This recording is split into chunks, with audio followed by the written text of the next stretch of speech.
Engineering को मैंने काफी अर्से पहले खैरबाद कह दिया था। तो मैंने पाकिस्तान के 2 बड़े सेलुलर नेटवर्क्स के लिए काम किया। उसके बाद आई मूव टू दराज। टेक इंडस्ट्री किस तरह रेगुलर प्रॉब्लम्स को, चाहे रिटेल इंडस्ट्री हो, क्यू कॉमर्स इंडस्ट्री है, उसको किस तरह डिस्ट्रक्ट करनी। Booking.com और जो इंटरनेशनल जितने प्लेटफॉर्म्स हैं उन पे लोगों का एतमाद बहुत ज़्यादा नहीं है।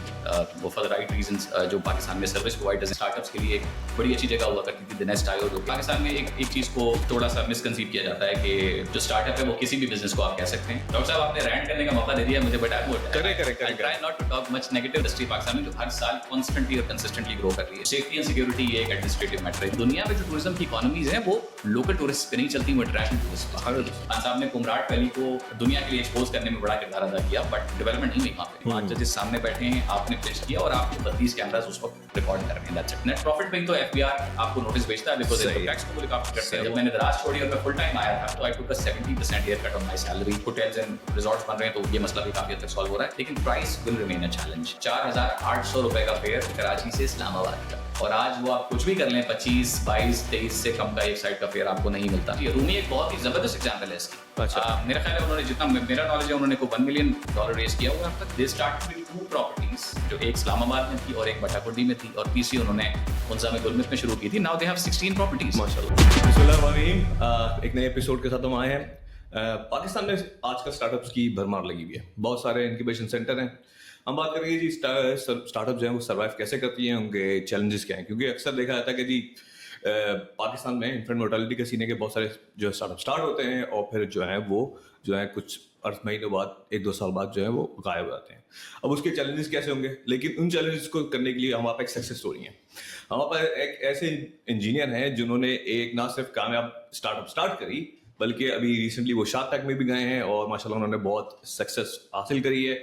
वो ट्रैवल और टूरिज्म में है। और तो आज हम आपको और इनसे वालों की कैसे हैं आप सर? थैंक यू सर, शुक्रिया बहुत बहुत। ठीक ठाक, बिल्कुल, अल्लाह का शुक्र है। अच्छा ये बताएं कि पाकिस्तान में स्टार्टअप्स की पहले बताएंगे डेफिनेशन क्या है, ठीक है, और आपने टूरिज्म और ट्रैवल में गए तो उसकी बैकग्राउंड क्या है? आपको ट्रैवल का शौक था या आपको मार्केट में अट्रैक्शन ज्यादा आई? सो कैसे किया, थोड़ा उसके बैकग्राउंड के बारे में बताएं। सो अब आपका दूसरा सवाल पहले ले लेते हैं, हाउ इट स्टार्टेड। बेसिकली मैं, जैसे आपने बताया, background wise I am an engineer, but engineering को मैंने काफी अर्से पहले खैरबाद कह दिया था। मैंने पाकिस्तान के 2 बड़े सेलुलर नेटवर्क्स के लिए काम किया। उसके बाद आई मूव टू दराज। दराज में जब मैंने मूव किया 2018 में, तो उस वक्त पाकिस्तान में ई कॉमर्स रेवोल्यूशन चल रहा था और टेक स्टार्टअप्स नए आना शुरू हुए थे। सही है। और पाकिस्तान में जो एक बूम बना हुआ है आजकल, जिस तरह बहुत बड़ा एक फैंसी सा वर्ड बन गया है startup and funding and everything, वो सब उस वक्त it was not very common. So वो अलीबाबा ने रिसेंटली एक्वायर किया था, बहुत तेजी से एक्सपेंशन हो रही थी। दराज ज्वाइन किया, वहाँ पे मैंने तकरीबन 3.5 साल कमर्शियल में काम किया। सही है। So उससे एक ये एक्सपोजर मिला कि टेक इंडस्ट्री किस तरह रेगुलर प्रॉब्लम्स को, चाहे रिटेल इंडस्ट्री हो और क्यू कॉमर्स इंडस्ट्री है, उसको किस तरह डिस्ट्रक्ट कर रही है। सो खैर मैं बड़े ज़माने से ट्रैवल का शौकीन रहा हूँ। 2014 में मैंने अपना पहला ट्रिप किया था, आज से 11 साल पहले। सो ट्रैवल इंडस्ट्री के कुछ गैप्स देखे हुए थे, प्लेटफॉर्म्स की पाकिस्तान में कमी थी। Booking.com और जो इंटरनेशनल जितने प्लेटफॉर्म्स हैं उन पे लोगों का एतमाद बहुत ज़्यादा नहीं है। वो फॉर द राइट रीजंस जो पाकिस्तान में सर्विस प्रोवाइडर्स हैं, स्पेशली होटलियर इंडस्ट्री, उनको बहुत चैलेंजेस थे। सो उसको गैप को आइडेंटिफाई किया और उसके बाद बस सोचा कि कुछ करना है। इनिशियली प्लान ये था कि एक टूर गाइड्स या ट्रैवल गाइड्स के लिए एक प्लेटफॉर्म बनाया जाए, क्योंकि पाकिस्तान में एक्सपेडिशन टूरिज्म के लिए कुछ भी अरेंज करना बहुत मुश्किल हो जाता है, गाइड्स आपको नहीं मिलते। अब तो खैर सोशल मीडिया बहुत ज़्यादा एक्सपैंड हो गया और इवन नॉर्दर्न एरियाज में रहने वाले लोगों ने अकाउंट्स बना लिए, बट पहले नहीं होता था ऐसा। सो आपके पास प्लेटफॉर्म ऐसा कोई नहीं था, तो वो इनिशियली वहीं से स्टार्ट किया कि प्लेटफॉर्म बिल्ड करें टूर गाइड्स के लिए, लेकिन वो एक्सपैंड होता चला गया, उसमें फिर सर्विसेज ऐड होती चली गई। तो कराची में ही, जैसे आपने स्टार्टअप का नाम लिया तो मैं मेंशन कर देता हूँ, कराची में एक स्टार्टअप्स के लिए एक बड़ी अच्छी जगह हुआ करती थी द नेस्ट आयो, जो कि पाकिस्तान थी या है भी? नहीं, अब नहीं है। पाकिस्तान सॉफ्टवेयर हाउस एसोसिएशन की जो चेयरमैन थी जहारा, उस वक्त वो उसको चलाया करती थी। खैर अब वो एक एक्सेलरेटर चला रही है, which is the next step. तो वो एक इंक्यूबेटर रन किया करती थी द नेस्ट आयो के नाम से, जिसको स्पॉन्सर भी मिलता था, इंटरनेशनल स्पॉन्सर्स भी थे उनके पास। वहाँ पे हम गए, हमने अपना आइडिया पिच किया। इनिशियली वो काफी उनको रिजर्वेशन से, बिकॉज जैसे मैंने कहा कि टूर गाइड्स के लिए एक प्लेटफॉर्म चलाना शायद इतना सस्टेनेबल ना होता, बिकॉज उसकी डिमांड इतनी ज्यादा नहीं है। सो वो इवेंचुअली एक ओवरऑल पूरी कंप्लीट ऑनलाइन ट्रैवल एजेंसी बन गई, जिसमें हमने होटल्स ऐड कर दिए, ट्रांसपोर्ट का एक फीचर बना दिया, टूर गाइड्स तो ऑब्वियसली थे ही पहले। तो इस तरह जर्नी स्टार्ट की। तकरीबन 5 साल ऑलमोस्ट हो गए हैं, बट प्रैक्टिकली तो हमने कोविड के बाद ही शुरू किया, बिकॉज कोविड ने सारा कुछ रोक दिया था। सो प्रैक्टिकली काम में तकरीबन 4 साल हो गए हमें. That's how we started. वो it took off. Then we took it to NIC Karachi, national incubation centre Karachi. उसका काफी रोल है कराची में, स्पेशली स्टार्टअप्स को नर्चर करने में. सो वहां से हमने उसको आगे लेकर चलना शुरू किया. जो NIT के अंदर है, जो बेसिकली चलता तो वो इग्नाइट के थ्रू है, जो कि नेशनल टेक्नोलॉजी फंड है, but its premises are inside NIT university. So उन्होंने काफी नर्चर किया. एंड देन इवेंचुअली फिर एक HEC के थ्रू एक वर्ल्ड बैंक की ग्रांट मिल गई $35,000. एंड देन रिसेंटली आपने सुना होगा कि शार्क टैंक पे अल्हम्दुलिल्लाह सक्सेसफुली फंड रेज किया है. So that's all our story. जो आपका पहला सवाल था कि पाकिस्तान में स्टार्टअप किसे कहते हैं, ये बड़ा एक इंटरेस्टिंग टॉपिक है और बहुत ही सब्जेक्टिव इसका जवाब हो सकता है. लेकिन मेरा ख्याल है कि पाकिस्तान में एक चीज को थोड़ा सा मिसकंसीव किया जाता है कि जो स्टार्टअप है वो किसी भी बिजनेस को आप कह सकते हैं.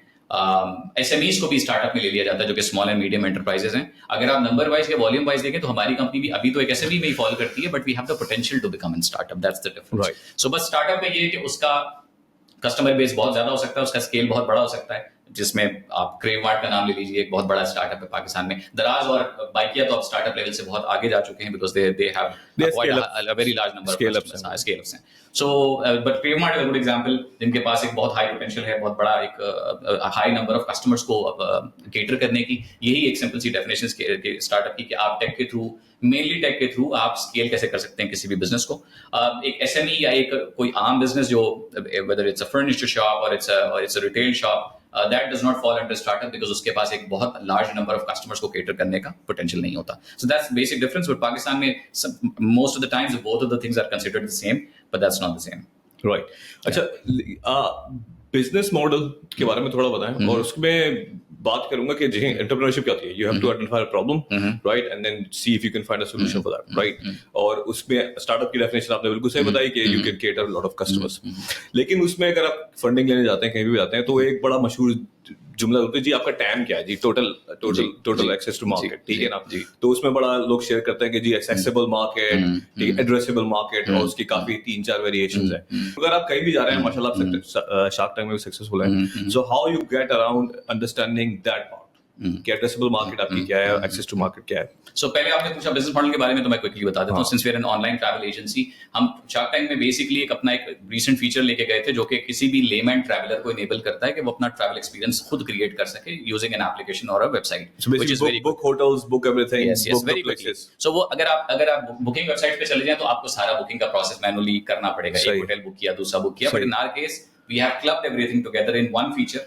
वो 30 सेकंड के अंदर आपका पूरा ट्रैवल एक्सपीरियंस क्रिएट कर देता है. So that's basically including the activities as well. Yes, including the activities as well. So उसमें सिर्फ आपने पूरे एक्सपीरियंस को रिव्यू करना है. If it works for you, आपने सिर्फ बुक करना है, and everything else is taken care of.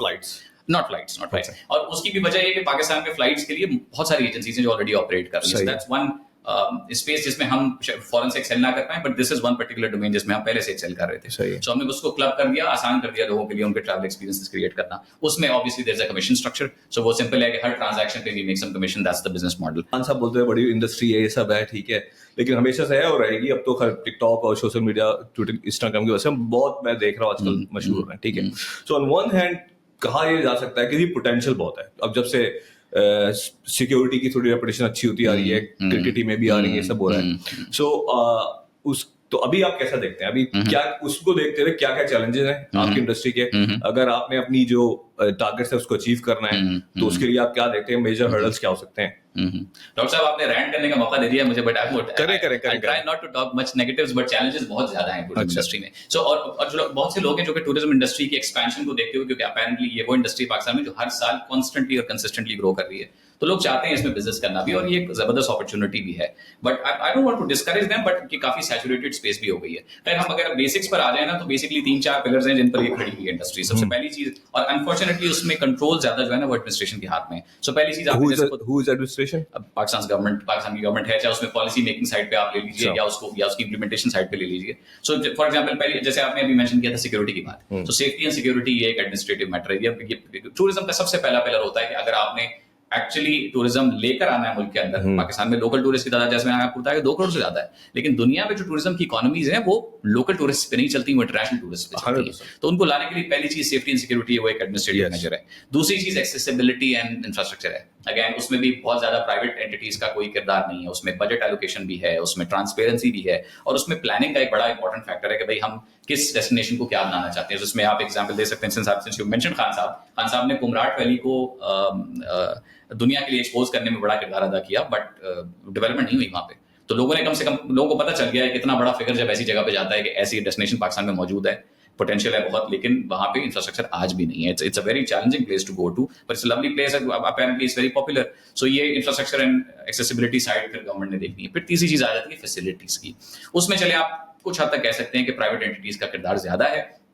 अब उसमें होटल्स हैं, रेस्टोरेंट्स हैं, पब्लिक टॉयलेट्स एंड वॉशरूम्स की फैसिलिटी गवर्नमेंट ने देनी है, वो नहीं है अपेरेंटली, बट वो कुछ प्राइवेट एंटिटीज को चला तो रही हैं। बट फैसिलिटीज के केस में आई थिंक मुझे लगता है पाकिस्तान में प्राइवेट एंटिटीज ने अच्छा किरदार अदा किया। ओवरऑल यू सी बहुत सी इवेंट डेस्टिनेशंस को बनाने में भी उनकी ब्रांडिंग करने में काफी किरदार है। उसकी एग्जांपल हुंजा की है, जहां पे एक बहुत बड़ी चेन जिसने हुंजा को काफी ब्रांड करने में हेल्प किया है। और चौथी चीज आ जाती है public behaviour, people and culture.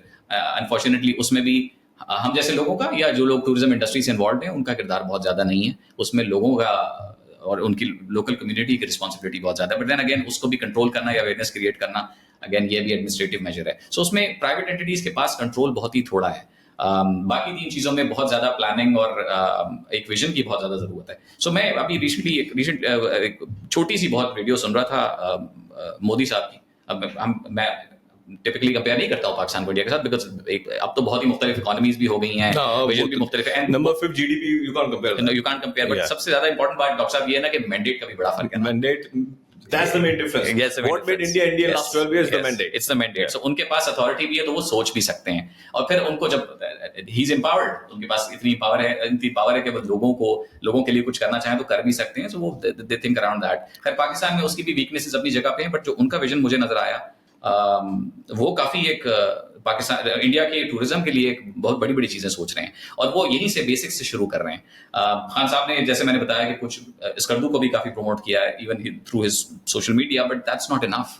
Being the prime minister of the country, you should be able to gather a team that has a vision. So he acted more as a social media influencer rather than a prime minister who would actually make the policies and the procedures and put the money behind. तो बातें करना आसान होती हैं, करना मुश्किल होता है। तो मैं criticize नहीं कर रहा, लेकिन in fact he was polished. The first thing he said to me जब मुझसे मिलके, यार you have this place कि वो हजारों साल पुराना, basically Mohenjodaro, I will come to Karachi and I will go there. और वो आया था और वो गया भी, वो मोहनजोदाड़ो देख के भाग गया, ठीक है। सो आप साउथ की बात क्यों नहीं कर रहे? And logistically I think, don't you think is a problem you being in your company being here Karachi में, और पूरी काम आपका जो है वो नॉर्थ पर डिपेंड करता है? तो क्विकली इसको आंसर करें। सो पहला क्वेश्चन आपका बिल्कुल जायज है और राइट क्वेश्चन है, बल्कि कराची में बहुत से लोगों को नहीं पता कि कराची से सिर्फ चंद किलोमीटर के फासले पे यूनिसेफ की एक साइट है, विच इज द जो मकली का हेरिटेज है। बट वहां यहाँ पे टूरिज्म ना होने की वजह ये कि ये इतना, जहां से मैंने बात शुरू की थी कि safety and security is the first pillar of tourism in the entire world. ये बहुत बड़ा मसला है सिंध और बलूचिस्तान दोनों में, and we don't see it getting solved in the near future, which is why we are not focusing on it. Again Pakistan में, जो आपने पहला सवाल किया था कि इतने ज्यादा पाकिस्तान में स्टार्टअप्स होते हैं बंद हो जाते हैं, उनकी वजह ये कि प्रोडक्ट मार्केट फिट नहीं होती है। और प्रोडक्ट मार्केट फिट इसलिए नहीं होती कि कस्टमर को वो चीज चाहिए नहीं। हम किस तरह लोगों के जहनों में ये बात डालें कि सिंध और बलूचिस्तान सेफ हैं ट्रैवल के लिए, जबकि हम खुद जानते हैं ये बात कि they not entirely safe. But north के बारे में सिंस वी आर श्योर, जब हम खुद श्योर हैं तो हम अपने कस्टमर्स को भी इंश्योर कर सकते हैं। दैट्स व्हाई, और ये एक ऐसी चीज है जो कि बहुत बेसिक है। इसको इंश्योर करने में कोई प्राइवेट एंटिटी कुछ नहीं कर सकती, ये कंप्लीटली एडमिनिस्ट्रेटिव मेजर है। इसलिए हम वो बिजनेस मॉडल क्रिएट ही नहीं कर सकते, क्योंकि यहाँ पे डिमांड ही नहीं होगी लोगों की। तो द बेसिक थिंग इज, मैं ऑनेस्टली जाना चाह रहा हूँ, लेकिन I have to take on this. ये आप सिक्योरिटी बात कर रहे हैं, आपने बोल दिया साउथ जो है ना, वो सिंध बलूचिस्तान जो है वो सेफ नहीं है।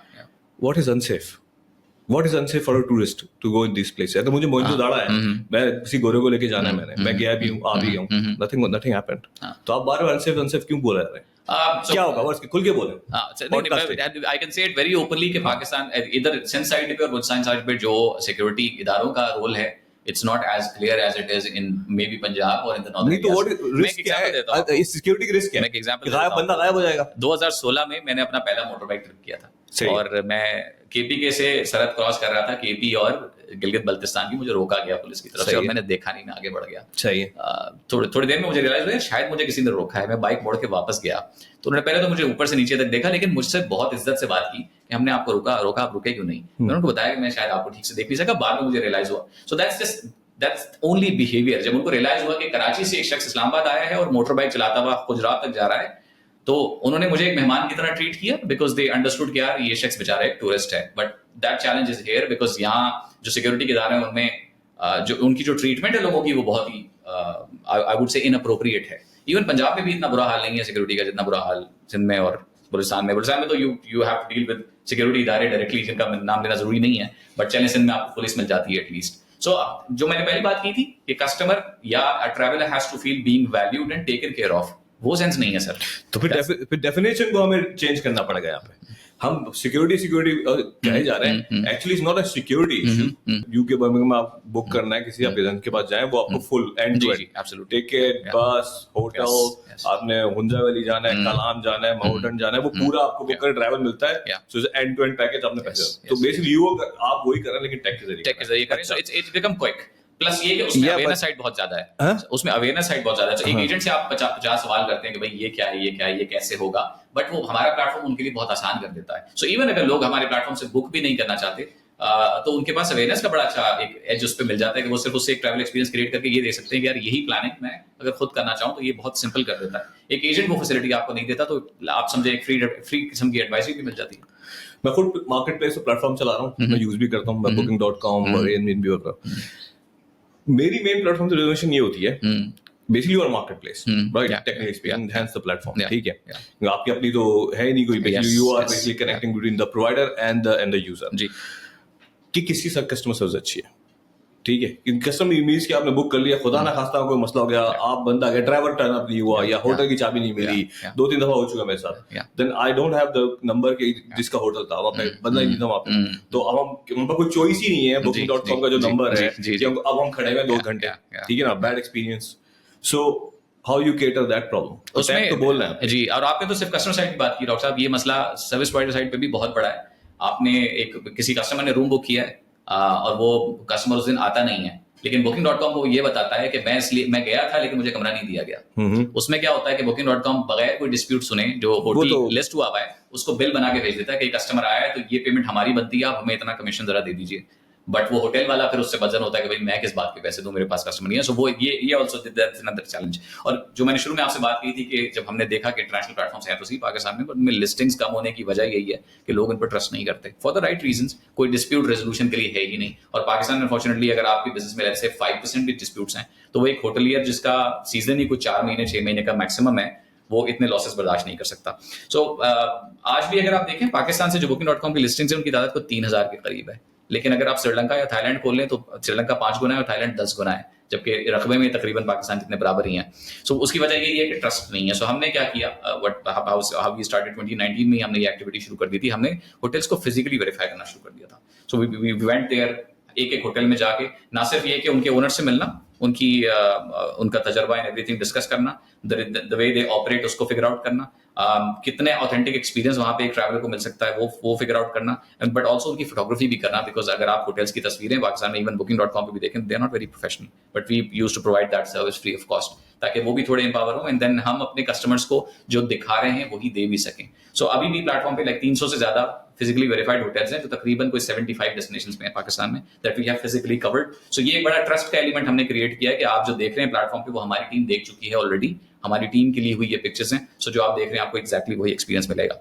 ये इस तरह हमने काफी हद तक इंश्योर किया। प्लस ये कि जो ऑनबोर्डिंग के स्टैंडर्ड्स हैं, वहां पे थोड़ा मेरा दराज का एक्सपीरियंस काम आया सिंस मैं सेलर ऑनबोर्डिंग किया करता था दराज में। सो हम वहां पे कुछ चेक्स किया करते थे कि भाई ये सेलर किस किस्म का बिजनेस करता है, कितना लेजिट है, वो हमने यहाँ अप्लाई किया और हमने देखने की कोशिश की। एक रिव्यू स्कोर भी हम देखते हैं, कस्टमर से भी कुछ बात कर लेते हैं अगर उनके पास में है ऑनबोर्ड करने से पहले। That's how we ensure seamless experience. वो तो ठीक है। मैं फोकस हमारी आप भी जानते सप्ताह जवानी उनसे बात हुई थी, तो हमने कहा जी how entrepreneur would come with the idea differentiate. उसने बोला भाई पुराना आइडिया ले लो, कस्टमर सर्विस अच्छी दे दो, you will success. So again I have a choice right now. मुझे जैसे अपनी फैमिली के लिए समर में मैं सोच रहा हूँ नॉर्थ लेके जाएंगे, I have a choice between you and booking.com. I will probably gonna use booking.com, right, because I have a trust on the platform. उनकी कस्टमर सर्विस मिल जाती है, 3 घंटे में जवाब आ जाता है। So that's what I'm trying to understand. So how you establish that customer service differentiator? So as I said, booking.com पे तो आप कोई डिस्प्यूट भी नहीं डाल सकते और आप कुछ एस्केलेट भी नहीं कर सकते। आपने टोटली कर सकते नहीं, बट आप अगर आप सुबह के 7 बजे ठंड गर्म पानी नहीं आ रहा तो you can not reach out to booking.com। But our customer service can solve that issue for you. ठीक है. सो फॉर एग्जाम्पल नॉर्थ में जो होटल्स ऑपरेट करते हैं, I am sure you understand, उनमें स्टाफ की कमी होती है.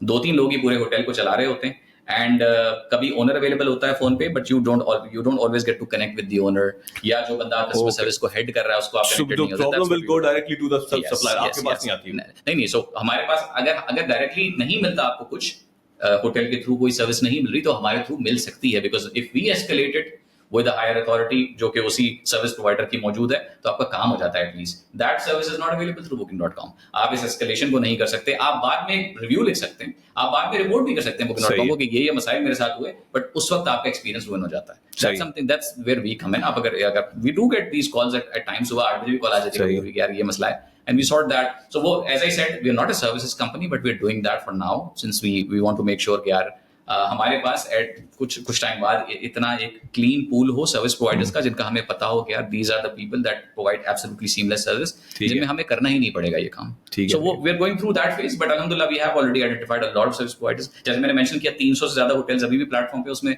100 के करीब ऐसे हैं जिनके साथ वी वर्क रेगुलरली. सो ये वही लोग हैं जहां से सीमलेस एक्सपीरियंस मिलता है. 80-20 रूल वाला लॉजिक है. थोड़ा मैं पीछे आऊंगा, शार्क टैंक पे आता है. ठीक है. तो शार्क टैंक का पहली बात तो एक्सपीरियंस सुना है. कुछ लोग बोलते हैं कि जी सब चीज स्क्रिप्टेड है, आपको पहले से पता होता होने क्या वाला है, मिलेगी नहीं मिलेगी. और दूसरा उसमें सुनने में आ रहा है कि जी जो सक्सेसफुल लोग होते हैं उनके पीछे एफबीआर वगैरह पीछे लग जाती है. तो ये अफवाह के बारे में क्लैरिफाई कर दूं कि आप भाई बंदे जानते हो कि माशाल्लाह सक्सेसफुल हुए. नहीं. So it's very simple sir. आप एक सबसे पहले अप्लाई करते हैं, उनका एक एप्लीकेशन प्रोसेस है. सही. उसके बाद वो एक ऑडिशन लेते हैं. और ऑडिशन में हम भी अपेयर हुए थे. ऑडिशन कोई मेरा ख्याल है आई थिंक 200 से ज्यादा स्टार्टअप्स का हुआ था. उसके बाद शॉर्टलिस्टेड अराउंड 85 मेरा ख्याल है स्टार्टअप्स जिन्होंने एक्चुअली पिच करना था जाके स्टूडियो में शार्क्स के सामने. जब तक हम उनके सामने जाके सेट पे खड़े नहीं हो गए, उनमें से 1-2 लोगों को मैं पर्सनली जानता हूं, तो वो मैं कभी इवेंट्स में उनसे मिला हूं, कॉन्फ्रेंस पे, बट मैंने उनको देखा भी नहीं था. सही. उससे पहले कोई रिहर्सल कुछ नहीं होती. हाँ, एक दफा वो आपकी पिच जो बैक स्टेज पे आपकी एक दफा पिच सुन लेते हैं कि, और आपको एडवाइस कर देते हैं कि यार इसको इतना शॉर्ट कर लें, लैंग्वेज पे थोड़ा करने, क्योंकि पाकिस्तानी ऑडियंस उर्दू है तो कंप्लीटली उसको अंग्रेजी ना करें, ऑल दैट. उस पे थोड़ी सी एडवाइस देते हैं वो आपको. But other than that it's simply like आप एक कंपटीशन में गए हैं, 5 जजेस सामने बैठे हैं, आपने पिच किया और आपको 32 कैमरास उस वक्त रिकॉर्ड कर रहे हैं. That's it. वो एक ही टेक में पिच होती है, जैसी भी जाए उसको सुनते हैं जजेस, और उस पर एक कॉन्वर्सेशन होती है जिसको सिर्फ रिकॉर्डिंग चल रही है. सो आप प्रिटेंड भी कर सकते हैं कि रिकॉर्डिंग नहीं हो रही और हम एक एक्चुअल लाइव पिच कर जगह पे पिच कर रहे हैं. एग्जैक्टली. अब सिंस वी हैव अल्हम्दुलिल्लाह हम तो काफी कॉम्पिटिशन में पिच कर चुके हैं, बहुत तैयारी हो चुकी है. फिर जहाना ने इतनी तैयारी कराई है शुरू से ही बिल्कुल. सो हमारे लिए ये मुश्किल नहीं था, बट आई एम श्योर आप भी देख रहे होंगे कुछ एपिसोड पे कुछ फाउंडर्स थोड़ा सा स्ट्रगल भी कर रहे थे पिच करने के दौरान. सो वो अच्छा टीवी बनता है. बट एटलीस्ट उससे ही ऑडियंस को थोड़ा ये फिगर आउट करने में आसानी होगी कि ये इट्स एक्चुअली हैपनिंग लाइव. वरना अगर तैयारी और स्क्रिप्टेड से होता तो सब लोग बिल्कुल ही सीमलेस किस्म की पिच दे रहे होते, जिसमें कोई गलती ना होती, जिसमें वो कोई अटकते ना. But founders are somewhat struggling. So ये it's completely live. But जहाँ तक आपने बात की FBR की, वो मेरे लिए काफी मुश्किल खेस थी because it was too quick. लोग अभी शो पे आए हैं, उन्होंने कुछ पुराने साल, पिछले साल के अगर नंबर्स डिक्लेयर किए हैं, तो I don't think FBR would move so quickly कि उनके सारे पास के नंबर्स निकाल के उनको नोटिस भेज दे. प्लस बहुत ही कम स्टार्टअप्स हैं जिन्होंने नेट प्रॉफिट शो किया है. सो अगर आपका इवन अगर आप एबिटा पॉजिटिव भी हैं, तो आपका जरूरी नहीं है कि कोई नेट प्रॉफिट भी हो. नेट प्रॉफिट पे ही तो FBR आपको नोटिस भेजता है, बिकॉज इनकम टैक्स को वो लुक आफ्टर करते हैं, वो अप्लाई ही नेट प्रॉफिट पे होता है. सो वो थोड़ा सा मेरे लिए अजीब सा था. I haven't heard of any startups जिनको नोटिस आए हों और उसकी सेंस बनती भी नहीं. एक ऑब्सेशन है जी, इन्वेस्टमेंट लेनी है, पैसे उठाने हैं. ठीक है. मतलब founders in my view spend 90% of time और 80% टाइम इन दैट एरिया कि जी पिच डेक इन्वेस्टर्स घूम रहे हैं. ठीक है. rather than focus कि अपना प्रोडक्ट और सर्विस को इतना अच्छा कर लें कि we start making money from the customer, right? So मैंने भी सीड फंडिंग, लेकिन 2 साल we focus on the product and product market fit. जब वो प्रूव हो गया तो आपको पता है कि आपकी स्टार्टअप पैसे बना सकती है, फिर आप जाके इन्वेस्टमेंट उठाते हैं. ठीक है. तो ये आपकी क्या इंक्लिनेशन थी? ठीक है. और इस पूरे को पाकिस्तान मार्केट में आप कैसा देखते हैं? I would happily take the founder side on this topic, इसलिए डॉक्टर साहब पाकिस्तान में देखें ना, फाइनेंशियल साइड पे फाउंडर की कवरेज है क्या बेचारे की. आप इसका पर्सोना क्रिएट करने की अगर कोशिश करें, अगर एक यंग बच्चा है जो कि यूनिवर्सिटी से निकला है, चले उसको 2-3 साल हो भी गए अगर काम करते रहे, तो उसके पास फाइनेंशियल कवरेज है क्या जिसकी बेसिस पर वो 1-1.5 साल 2 साल का प्रोडक्ट बनाने का रिस्क ले सके. चले हमने एक प्रोडक्ट 4 महीने में लॉन्च कर ली बना के. उसकी वजह शायद ये थी कि उस वक्त भी मेरा टोटल एक्सपीरियंस कोई 7 साल के करीब था. प्लस एडवाइजरी, मेंटोरिंग, सारा कुछ जो है वो जहारा की साइड से मिल रहा था द नेस्ट आईओ पे, तो आसान था लॉन्च करना, बट हर किसी के पास ये अपॉर्चुनिटी है नहीं। सो अब एक फाउंडर रिस्क लेता है कि भाई मैं एक साल तक कुछ और नहीं करूंगा, एक प्रोडक्ट बिल्ड करूंगा, सही। उसके पास कोई फाइनेंशियल कवरेज नहीं है। पेरेंट्स टिपिकली, चले जनरेशनल वेल्थ जिन लोगों के पास है और ऐसे कुछ फाउंडर्स हैं भी, उनके लिए शायद ये काम आसान हो, लेकिन हर कोई पाकिस्तान में बाहर से पढ़ के आके स्टार्टअप्स तो नहीं कर रहा है। सही बात कुछ लम्स के बच्चे हैं जो कि सक्सेसफुल हैं, बट देन उनके पास फाइनेंशियल कवरेज है। सो वो अगर सोचता है कि भाई फंडिंग लेनी है, तो उसको ये भी सोचना होता है कि ये सारे पैसे प्रोडक्ट में नहीं लगेंगे, मुझे भी अपने लिए कुछ ना कुछ चाहिए, बिकॉज वो अच्छी खासी जॉब की अपॉर्चुनिटी छोड़ के ये काम कर रहा होता है। सो आप अगर मेरी भी एग्जांपल ले लें, व्हेन आई मूव टू, जब मैंने दराज छोड़ी और मैं फुल टाइम आया था, तो I took a 70% hair cut on my salary, because उसके बगैर अगर मैं फुल टाइम स्टार्टअप पे काम नहीं करता, तो हम जो पहला फंड रेस था हमारा इक्विटी फ्री $35,000 नहीं कर पाते। उसके बाद हम एक वीजा के कंपटीशन में गए, नहीं जा पाते, वहां $10,000 लिए। अभी शार्क टैंक से हमने 10 मिलियन लिया है। ये सब हम नहीं कर पाते अगर मैं जॉब साथ साथ कर रहा होता तो। यूरोपियंस के टिपिकली वीजा रिजेक्ट तो नहीं होते थे, लेकिन it took a long time. So वो प्लानिंग टाइम अगर इतना लंबा हो जाए ना, तो वो ट्रैवलर ही कहता है यार मेरे लिए इंडिया जाना जब आसान है, और इंडिया और पाकिस्तान, कुछ बहुत से लोग ये भी प्रिज्यूम करते हैं कि सिमिलर कल्चर है, तो हम इंडिया चले जाते हैं। I have met so many Europeans, specially in Morocco, मैंने बहुत यूरोपियंस के साथ इस पे बात की, उन्होंने कहा इंडिया जाना तो बहुत आसान है हमारे लिए, बट पाकिस्तान के बारे में हम नहीं जानते कि ऐसा क्या है। तो अवेयरनेस साइड की प्रॉब्लम तो है ही, but documentation was a huge problem, तो उसको उन्होंने काफी हद तक सॉल्व कर दिया। बट जो आपका क्वेश्चन था कि अगले 5 साल में हम कहाँ देखते हैं, अल्लाह करे कि रीजनल सिक्योरिटी जो है ना, वो उस पर मजीद कॉम्प्रोमाइजेस ना हो और चीजें ठीक चलती रहें, स्पेशली पाकिस्तान अफगानिस्तान के और पाकिस्तान इंडिया के मामला अगर थोड़े से इंप्रूव हो जाते हैं, तो मेरा ख्याल है कि यूरोपियन और अमेरिकन टूरिस्ट बहुत ज्यादा पाकिस्तान में आना शुरू होगा और उससे चीजें चेंज होंगी। लेकिन पाकिस्तान की इटसेल्फ जो लोकल मार्केट है वो भी बहुत बड़ी है। जैसे मैंने कहा कि 2 करोड़ लोग हर साल लॉन्डन एरिया से जाते हैं। सो ये मसला थोड़ा सा मई, जून, जुलाई 3 महीनों में बन जाता है, जब सप्लाई डिमांड का गैप बहुत बढ़ जाता है। तो वो, जैसे मैंने कहा कि प्राइवेट इन्वेस्टमेंट्स और पार्टनरशिप्स हो रही हैं, तो चीजें बन रही हैं, होटल्स एंड रिजॉर्ट्स बन रहे हैं, तो ये मसला भी काफी हद तक सॉल्व हो रहा है। लेकिन price will remain a challenge. So जिस तरह पिछले 2 साल में फ्यूल प्राइसेस इतनी ऊपर गई हैं, ट्रांसपोर्टेशन एक काफी एक्सपेंसिव हो गया है, फिर फ्लाइट्स बहुत महंगी हो गई हैं पिछले 1-1.5-2 साल में। एक इंटरेस्टिंग बात आपको बताता हूँ, 2021 में जो समर का रिकॉर्ड था, ठीक है, वो था 4,800 रुपए का फेयर कराची से इस्लामाबाद का, और आज वो आप कुछ भी कर लें, 25, 22, 23 से कम का एक साइड का फेयर आपको नहीं मिलता। वो अब खान साहब की गवर्नमेंट थी, मुझे नहीं पता किसको उसके लिए क्रेडिट देना चाहिए, लेकिन दैट वाज द रिकॉर्ड, और ये बहुत महंगी हो गई है। सो ये चैलेंजेस थोड़े से हैं, अगर इन पे थोड़ा सा काम कर लिया जाए। आपने देखा होगा यूरोप में आप एक कंट्री से दूसरे कंट्री भी शायद PKR 10,000 रुपीज, 10,000 रुपीज में चले जाते हैं, बट यही काम कराची इस्लामाबाद के बीच क्यों नहीं हो रहा? सो इन चीजों पे काम करने की जरूरत है, आई थिंक। और इससे I don't see why tourism industry would not become 5x of what it is right now. इंशाल्लाह। खैर, आपने अपने ऑथेंटिक एक्सपीरियंस की बात करी है, वेरीफाइड करते हैं, हमने टेक्नोलॉजी बात करी, वो हम टॉपिक कवर कर चुके हैं। सस्टेनेबिलिटी, इको फ्रेंडली, ठीक है ना? So how your startup is contributing into that area? So उसमें अवेयरनेस साइड बहुत इंपॉर्टेंट है। देखें, आप जब कोई भी ट्रैवल करता है हमारे प्लेटफॉर्म के थ्रू, तो उसमें जो एक तो कस्टमर है उसकी अवेयरनेस है, दूसरा जो उसके साथ ड्राइवर है या टूर गाइड है उसकी अवेयरनेस है, और तीसरा जो सर्विस प्रोवाइडर है उसकी अवेयरनेस है। आई थिंक इसमें बहुत ज्यादा रोल सर्विस प्रोवाइडर की अवेयरनेस का है, और उसमें हमने बहुत केयरफुली काम किया है कि जब हम ऑनबोर्ड करते हैं किसी सर्विस प्रोवाइडर को, तो हम इंश्योर करते हैं कि उनको बहुत ज्यादा उस बात का एहसास हो कि जिस जगह पे हम ऑपरेट कर रहे हैं उस जगह पे बिजनेस उसी सूरत में चलेगा जब सस्टेनेबिलिटी चलेगी। एंड आई थिंक हमने उसमें एक बोल्ड स्टेप्स भी कई दफा लिए हैं कि नॉर्थ के कुछ, मैं नाम नहीं लेना चाहूंगा, लेकिन नॉर्थ के कुछ बहुत बड़े बड़े होटल्स हैं जिनको हमने ऑनबोर्ड नहीं किया इसी वजह, because we have seen, and local community की तरफ से काफी कंप्लेंट्स के इन लोगों की वजह से काफी मुश्किल है सस्टेनेबिलिटी के एंड पे। So we are avoiding that, and it's just that हम भी ये सोचते हैं ना कि यार अगर हमारा बिजनेस भी चल रहा है तो इसी वजह से चल रहा है, because sustainability is prevailing, and the moment it stops हमारा काम भी रुक जाता है। So we have to be very responsible towards that. जो पहली बात मैंने कही थी कि जो उनको कंपनी करता है टूर गाइड या ड्राइवर, उसकी अवेयरनेस बहुत जरूरी है। सो देखिए ना, बहुत ही सिंपल है, आप जिस गाड़ी में जा रहे हैं और अपने साथ सामान लेकर जा रहे हैं, उसी में अगर अपना ट्रैश भी वापस ले आए तो it's not very difficult. It's just that one person has to take that responsibility, वो लोगों को कर ले, थोड़ा सा अवेयरनेस दे दे। तो that's how we are ensuring that. चले आखिरी 2 सवाल कर लेते। पहला सवाल ये कि अगर इस वक्त कोई नौजवान या एंटरप्रेन्योर टूरिज्म इंडस्ट्री में आना चाह रहा है, आप एक सक्सेस स्टोरी है माशाल्लाह से, क्या मशवरा देंगे? डॉक्टर साहब, ये सक्सेस स्टोरी जैसे मैंने बताया, हमारे लिए भी बूटस्ट्रैप करना आसान नहीं था। सो नोबडी, किसी को ये अस्यूम नहीं करना चाहिए कि ये आसान होगा, बहुत मुश्किल होगा। और हमने तो जिस वक्त कदम रखा था उस वक्त इतनी सैचुरेटेड स्पेस नहीं थी, अब बहुत ज्यादा सैचुरेटेड स्पेस है। तो बहुत ज्यादा लोग टूर एजेंसीज और टूर ऑपरेटर का काम कर रहे हैं। आई थिंक वहां पे बहुत ज्यादा सैचुरेशन है। अगर आपने कुछ करना है तो हॉस्पिटैलिटी में जरूर करें। हॉस्पिटैलिटी में मैं इसलिए बार बार कह रहा हूँ लोगों को आने का, क्योंकि डिफरेंस बता दें, लोगों को इतना फर्क नहीं पता।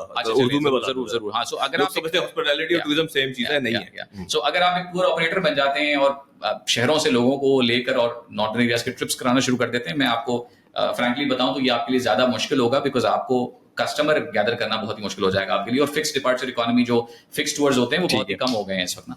हॉस्पिटैलिटी का मतलब ये कि आप होटल्स में जाके कंट्रीब्यूट करें, चाहे आप इन्वेस्टमेंट के थ्रू करें या चाहे आप मैनेजमेंट साइड पे चले जाएं, बट उसका फायदा ये होगा कि देखें नॉर्दर्न एरियाज के लोगों में ट्रेनिंग की, अवेयरनेस की, एक्सपोजर की बहुत कमी है टुवर्ड्स हॉस्पिटैलिटी। वो इखलाक के बहुत अच्छे हैं लेकिन उन्हें प्रोसेसेस नहीं आते। Hospitality is a proper field. It's a proper field. Yes, Morocco में लोग मास्टर्स करते हैं क्योंकि टर्की में पूरा डिग्रीज तो अवेलेबल है। यस, पाकिस्तान में चले अब उसकी कम से कम स्टडीज इवन स्वात यूनिवर्सिटी में भी ऑफर हो रही है, गिलगित यूनिवर्सिटी में ऑफर हो रही है, बट फिर भी जो लोकल कम्युनिटी अभी भी है ना, क्योंकि उसकी एक्चुअली जो एवरेज एज है हॉस्पिटैलिटी ओनर्स की वो बहुत ज्यादा है। सो ये बहुत पुराने लोग हैं, उनके जो मेथड्स हैं सारे पुराने हैं, मॉडर्न मेथड्स नहीं है, सॉफ्टवेयर इस्तेमाल नहीं करते, कंप्यूटर्स नहीं है, बुकिंग के लिए इवन मोबाइल ऐप्स भी इस्तेमाल नहीं करते, सारा सब कुछ ही मैनुअल है। हाउसकीपिंग का सारा प्रोसेस और इवन जो प्रॉपर्टी मैनेजमेंट है सब मैनुअली हो रही है। इसको आप बहुत इंप्रूव कर सकते हैं। एंड जनरली अगर आप एक कराची से उठ के एक पढ़ा लिखा नौजवान जाके किसी भी लोकल कम्युनिटी के बंदे के साथ पार्टनर करके एक अच्छा सा होटल खोल के एक अच्छा एक्सपीरियंस क्रिएट करता है overall for anyone, that creates the kind of experience that the customers are, the travellers are looking for. उसके लिए पढ़े लिखे लोगों को आगे आना जरूरी है। सो आपने अगर कुछ करना है तो हॉस्पिटैलिटी में करें। जो टूर ऑपरेटर स्पेस है वो बहुत ज्यादा सैचुरेटेड है। पाकिस्तान में चेन्स की कमी है। एक रूमी है जो बहुत ज्यादा ऑपरेट कर रहा है, लोकल रूम्स ने कुछ ऑपरेट करने की कोशिश की है, लेकिन एक स्टैंडर्डाइज्ड मॉडर्न हॉस्पिटैलिटी क्रिएट करने में बहुत से लोग जो है वो कामयाब नहीं हो सके अभी। वहां पे लोगों को आगे आना चाहिए। देखिए प्लेटफॉर्म का सबसे बड़ा ये होता है कि चिकन एंड एग प्रॉब्लम है ना, कि पहले प्रोवाइडर होंगे पहले यूजर। आपका एडवांटेज क्या है यहाँ पे कि जी यूजर है, प्रोवाइडर इतने अच्छे नहीं है, तो आप वो बोला अपॉर्चुनिटी है। तो अगर मेरे पास पड़े हैं 10 करोड़ रुपए पड़े हैं तो मैं दुबई में विला क्यों नहीं लूं और मैं नॉर्थ में होटल क्यों बनाऊं? There's two sides of it ना, एक तो अपॉर्चुनिटी साइड है और एक फाइनेंशियल साइड है। अगर आप purely from the financial perspective सोचते हैं तो जाहिर है इन्वेस्टर तो फाइनेंशियल सोचता है, अगर इन्वेस्टर उसको फीस बिल्ला थोड़ी कर रहा है। बट देन ये ना कि दुबई में अगर आप इन्वेस्ट करेंगे तो डेफिनेटली एक फायदा तो है, आपको कैपिटल गेन टैक्स कम देना है। ओवरऑल टैक्सेशन बहुत ही वहां पे फ्रेंडली है, प्रॉपर्टी प्राइस ऊपर जा रहे हैं, प्रॉपर्टी का यस, और वो बहुत सारे आउटसाइड फैक्टर्स पे डिपेंड नहीं करता। पाकिस्तान में ये चीजें आउटसाइड फैक्टर्स पे भी डिपेंड करती हैं, लेकिन पाकिस्तान में अपॉर्चुनिटी आई थिंक मुझे लगता है थोड़ी सी ज्यादा है। आप यहाँ पे अगर हॉस्पिटैलिटी में इन्वेस्ट करते हैं तो ये भी आप रियलाइज करें कि you create so many jobs. मुझे पैसे बनाने बॉस। ठीक है, जॉब्स के मैंने क्या करना है? यस, उसमें जैसे मैंने पहले कहा था कि क्या पाकिस्तान गवर्नमेंट टैक्सेशन पे काम कर सकती है। जैसे रिसेंटली केपी में तो उन्होंने टैक्सेस बढ़ा दी, उन्होंने बेड टैक्स एडिशनली लगा दिया है होटल्स पे। Now they pay 15% sales tax plus 10% bed tax, जो पहले नहीं होता था। सो टैक्सेशन कम करके क्या आप बिजनेस इंप्रूव कर सकते हैं, एंड विद दैट जो कैपिटल गेन टैक्स है वो सर्टेन इन्वेस्टमेंट्स पे आप नीचे ला सकते हैं। सो अब जैसे मैंने अभी एक कन्वर्सेशन हैं, अवेलेबल ऑप्शंस अवेलेबल है। एब्सोल्युटली, मतलब आप इसको सोचें ना इस तरह से, मैं गवर्नमेंट की साइड से बात कर रहा हूं। आप इसको यूं सोचें कि अगर आप चाहते हैं कि लोग रियल एस्टेट के बजाय होटल्स में इन्वेस्ट करें तो रियल एस्टेट पे कैपिटल गेन को आप ऊपर रखें और होटल्स पे कैपिटल गेन को नीचे ले आएं। अगर आप इस वक्त भी आती है कैपिटल गेन आई थिंक 15% है या 10% है रियल एस्टेट पे, अगर आप होटल्स में उसको 1% कर देते हैं, सो क्यों हाइपोथेटिकल है। यस, ठीक है, तो I am talking about real opportunity right now for investor, and that's what I'm trying to get out of you. That if any investor is listening to this, कि अगर आपकी बात सुन रहा है, opportunity नजर आ रही है, so I'm just trying to get something out of you कि अगर उनको बताएं कि जी वो यहाँ पे इन्वेस्ट करें दुबई में ना करें। उसमें आप एक यूज केस ले लीजिए। रूमी एक बहुत ही जबरदस्त एग्जांपल है इसकी। मेरा ख्याल है उन्होंने, जितना मेरा नॉलेज है, उन्होंने को $1 मिलियन रेज किया हुआ है अब तक। उसमें सरमायाकार की भी इन्वेस्टमेंट है, राबील बड़ा है जिन्होंने हमारे बिजनेस में इन्वेस्ट किया है, और फैसल आफ्ताब भी शायद ज़ैन कैपिटल उन्होंने भी उनमें इन्वेस्ट किया हुआ है। It's an amazing success story. They started with 2 properties, जो एक इस्लामाबाद में थी और एक बटाकुंडी में थी, और तीसरी उन्होंने हुंजा में गुलमित में शुरू की थी। Now they have 16 properties. माशाल्लाह, ये एक बहुत ही शानदार। अच्छा, बाय द वे उन्होंने टेक में भी बड़ा जबरदस्त इन्वेस्ट किया हुआ है, बिकॉज उनके अगर आप वेबसाइट पे भी जाएं तो it's a seamless experience. So hospitality में स्टैंडर्ड्स भी उन्होंने बना के दिए, जो कि काफी लोग जिसको एक्नॉलेज भी करते हैं, बहुत high number of customers acknowledge करते हैं। प्लस टेक साइड पे भी उन्होंने काम किया। So I think that's an amazing example. उस कंपनी की अगर आप ग्रोथ ओवर 4 years देखें, कोविड के बाद से लेके अब तक, दैट्स अमेजिंग। जबरदस्त हो गया, जबरदस्त। ये आखिरी सवाल क्विक फायर, अगर आपके पास अगर अपने हॉलिडे में जाना है, एक्सपीरियंस करना है, ठीक है ना, कहाँ जाएंगे और क्यों जाएंगे? मैं खुद, आप खुद? फेरी मेडोज, बिकॉज मैं वहां गया नहीं हूं। फेरी मेडोज जो है अस्तोर से पहले थोड़ा सा रायकोट एक ब्रिज आता है, वहां से आपको थोड़ा पैदल भी चलना पड़ता है और बहुत ही मुश्किल जीप के रास्ते से जाना पड़ता है। अगर फैमिली सुन रही है प्लीज मत जाइएगा, तो आपके लिए नहीं है। That's for singles like me या यंग लोग उसको जा सकते हैं, बहुत पैदल चलना पड़ता है, because that's the only place in Pakistan that I haven't been to, otherwise I have seen the entire. चलो, मुझे पता नहीं था, गूगल करना पड़ेगा जरूर। यू आर फैंटास्टिक, आपकी एनर्जी जबरदस्त है। Thank you. Most importantly you impress me as an entrepreneur, not because you know know your market कि आप जो प्रोसेस है ना एंटरप्रेन्योरशिप का आप उससे गो थ्रू किया है, आपकी ट्रेनिंग जबरदस्त है, and I think you are a really good example of how entrepreneurs should start, where they should be, take the investment and scale up. I wish you huge success इंशाल्लाह. Thank you. If I think जो भी आपके exit plans है, acquisition के plans हैं, whatever your plans are, इंशाल्लाह they will come through. माशाल्लाह. Thank you. Thank you, Roshan. Thank you for having me.